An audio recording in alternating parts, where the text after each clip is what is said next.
Welcome back to our series on following Portugal's National Route N2 in a large motorhome. Touring the N2 in a large motorhome can present some challenges, but if you follow the series, the tour will be easy for you. We have created a general guide to touring the N2 in a separate short video. If you have not seen it yet, click on the link at the end of this video. There is something for everyone on this route, and we will show you some of the highlights for us. Let us know what we missed and you found in the comments.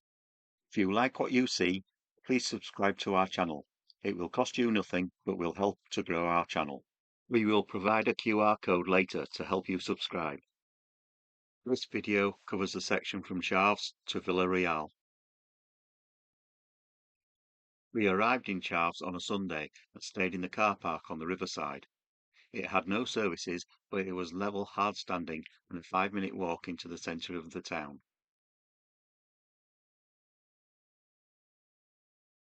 What 3 words? Packages, sides, tokens.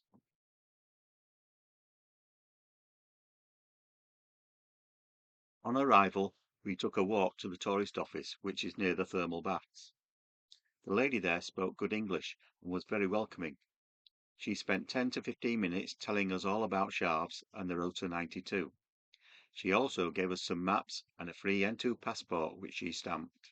Passport is a document which you can have stamped at various stops along the route and is explained in our general guide.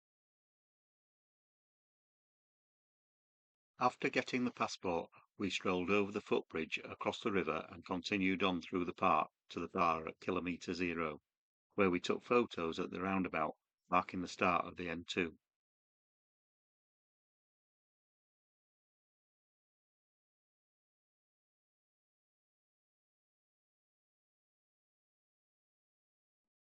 And of course, as we were nearby, we decided to look in the bar too.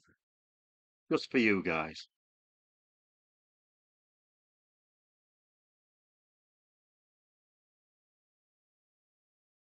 The bar is interesting, with lots of memorabilia for the Rota N2, some of which was for sale.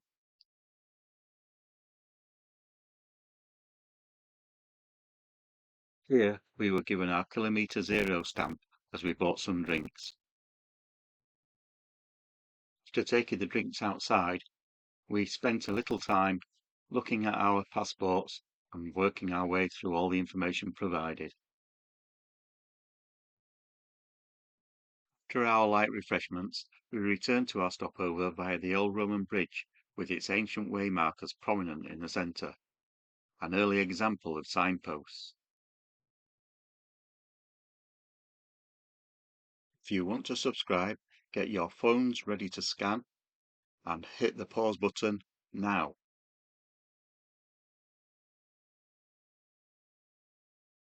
Thank you. On Monday morning, we got up early with the intention of getting our next passport stamp at the museum in Chaves. As we headed into the old town, the first church we came to was the church of Santa Maria Maior.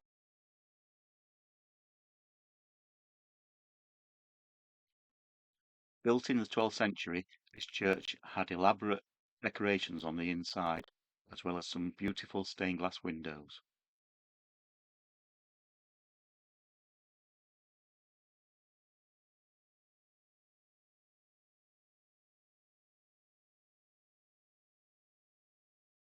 The Castle of Chaves is right across the square from the church, with the museum in front of it.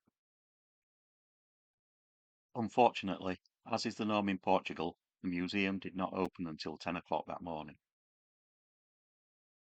So we decided to take the opportunity and have a look around the castle and the ancient quarter of the city.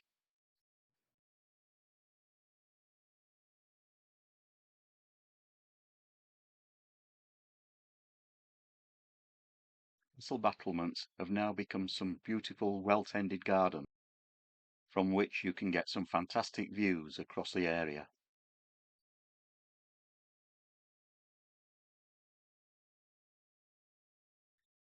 All that remains of the castle is this tower, which dates back to the 13th century. Chaves was also a major Portuguese stronghold during its war with Castile in the 17th century. The gardens provide the opportunity for some candid camera shots. The medieval part of the town is a warren of narrow streets and ancient houses. We still had a while to wait for the museum to open, so we went to a bread shop, got some Pastel de Chaves, and sat down to have a coffee opposite the museum. Pastel de Chaves is a little bit like a Greg's steak bake. Eventually, the museum opened, so we popped inside and had a bit of a look around before finally asking for them to stamp our passport.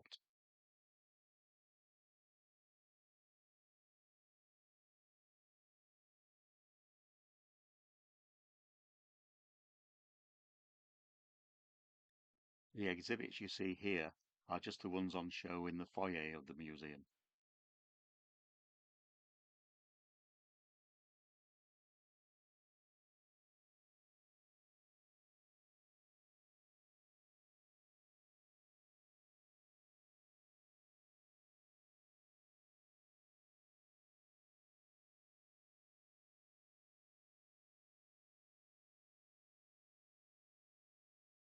Stamping of the passports is done for a bit of fun. You don't have to have a stamp at every single location. This is something we found out after leaving Chaves. Another thing that Chaves is famous for is its thermal baths. If you go in to have a look around, you can have a drink of the famous thermal water for free.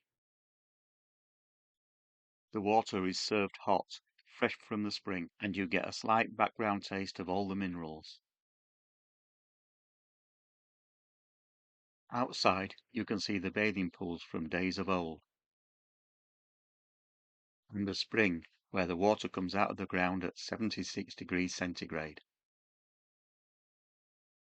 We walk back from the thermal baths along the riverside, which is in beautiful parkland.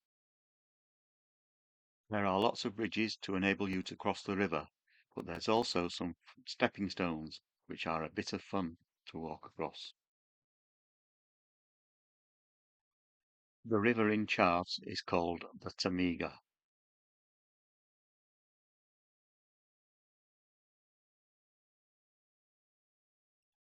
I'm such a big kid, but you only live once.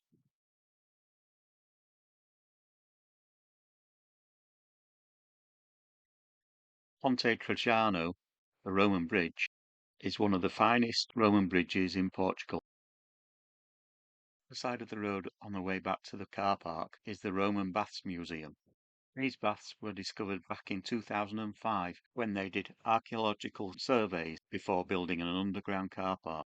The car park project was abandoned, and instead this museum was put in its place. Opened in 2021, the museum tells the story of the baths that were flattened by an earthquake in the 4th century. Skeletons of bathers were found in the baths during the excavations.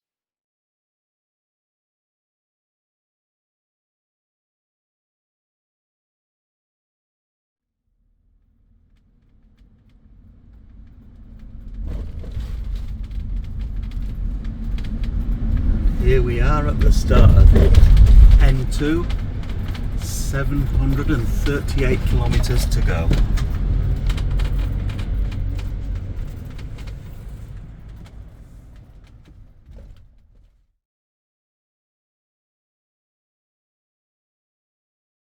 "19 kilometres down the road, we came to the Vidago Palace Hotel. Here, you have to make your own passport stamp by rubbing the marker with a pencil through the paper, so don't turn up without a pencil or a crayon. Hotel Vidago Palace is a magnificent building situated in its own parkland.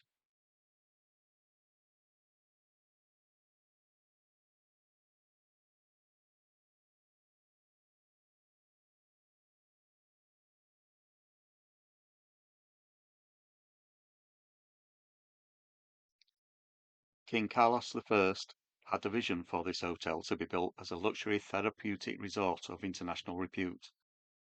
It was first opened in 1910, which is when the first Portuguese Republic was established. You are not allowed to go into the hotel building, but they do allow 20 people at a time to take a walk in the parkland and get some close-up shots. Rooms at the hotel start at €300 only and go up to €1,200 per night, including breakfast.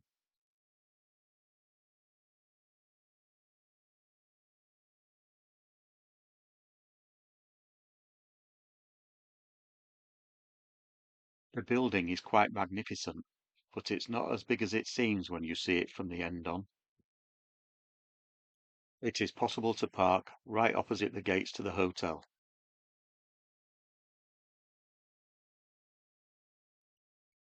The N2 route has marker posts every 100 metres along its length, with a larger post at each kilometre point. This helps to find the attractions mentioned in the N2 app.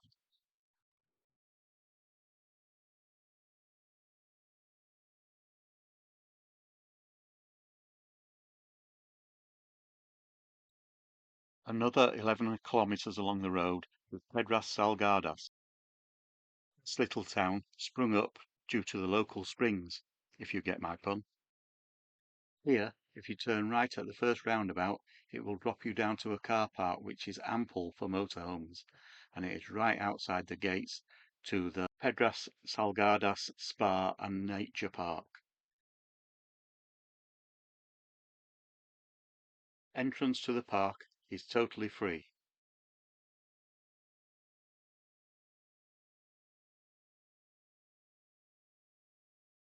You could easily spend a couple of hours just exploring the park alone. Pedras Salgadas means salty stone, and J.M. Lopez de Olivier first discovered the medicinal effects of the waters running from them. As you walk around the park, you realize what it must have been like in years gone by, when the only way to sample the medicinal effects of these waters was to come here and sample them for yourselves. Nowadays, Pedras mineral water can be found anywhere in Portugal. In its heyday, this place was a bustling resort, boasting its own hotel and casino and spas.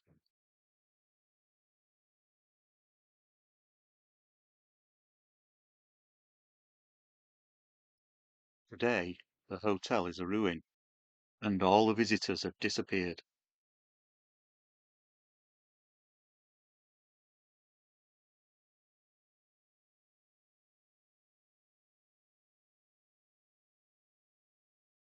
But they are trying to rejuvenate the resort with a village of eco houses, which you can find dotted around the park.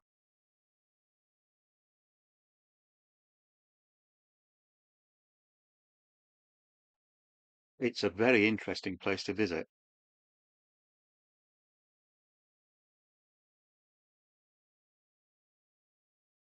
This building is where the Saltstone Springs rise. It closes for siesta, but afterwards or before, you can go in there and you can sample the salted water. However, you have to sign a disclaimer because this water is so strong that it can only be given to you on prescription. The water in the shops is actually watered down.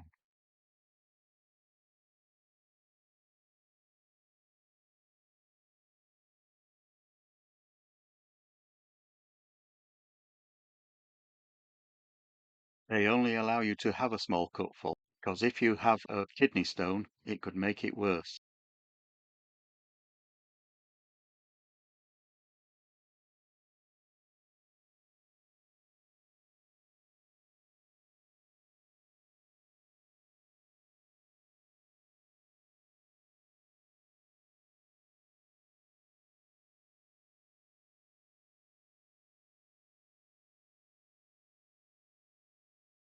The way this building is decorated just shows how much these waters are revered. Just look at the detail in the ceiling. After looking round the park, you can get your passport stamped at the Tourist Information Office just on the side of the N2. That evening we stayed at Alvao village camping on Kilometre 37 at Vila Pouca de Aguiar. What 3 words? Populates, figure, sponsor. It cost €20 including electric. This was a lovely sight in a natural setting surrounded by stones and trees. The facilities were very good.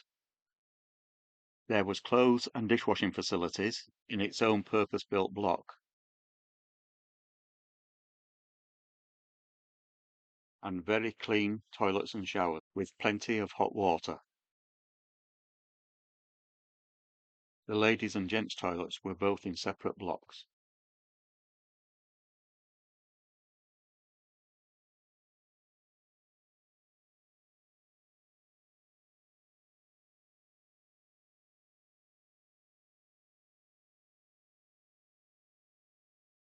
The pool area was very safe and clean, and nearby there was a reservoir and nature reserve for you to have a walk around.